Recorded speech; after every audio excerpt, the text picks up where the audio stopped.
Deuxième saucisse, c'était lundi dernier lors d'un débat au Grand Conseil vaudois. Un député s'inquiète, il a entendu dire que dans certaines écoles privées vaudoises, on enseignerait le créationnisme. Vous savez, la théorie qui veut que le monde ait été créé en 7 jours. Et c'est l'ancienne présidente de l'UDC, Fabienne Despotes, qui nous donne son point de vue. Il faut, dit-elle, être critique avec toutes les théories d'explication du monde, le créationnisme et le darwinisme.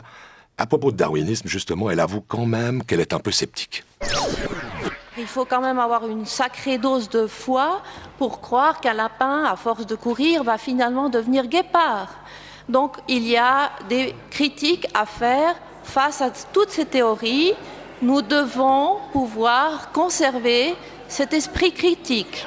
Là, c'est pas de spécialiste du darwinisme. Oui. C'était magnifique. C'était magnifique. C'est clair que quand on l'entend, on peut douter un peu de la théorie d'évolution. Quelle quantité de l'évolution. On pourrait lui dire, par exemple, qu'un mouton noir devient un mouton blanc, ou alors inversement, mais alors beaucoup plus vite dans son esprit en tout cas. Alors pour se concentrer de science, une saucisse à la viande de lapin pour Fabienne Despotes, qui est tout de même diplômée de l'école polytechnique. Troisième saucisse, c'était mercredi à Infrarouge, qui consacrait son débat à l'initiative de l'UDC sur le renvoi effectif des criminels étrangers. Il y avait là notamment la conseillère nationale Céline Amodru. Elle donne l'exemple d'un pays qui applique une loi très dure à l'égard des criminels étrangers, c'est Singapour. Et voilà comment Madame Amodru parle de la vie à Singapour.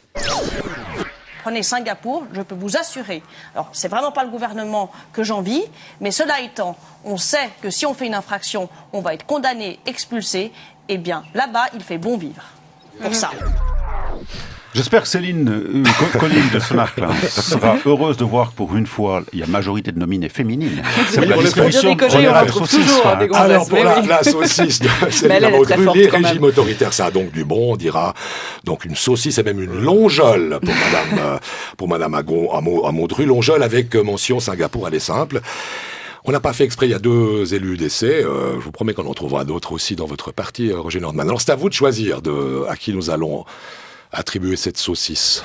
Mais je crois que c'est au bonheur à Singapour qu'on va attribuer cette saucisse. C'est la fascination des régimes autoritaires.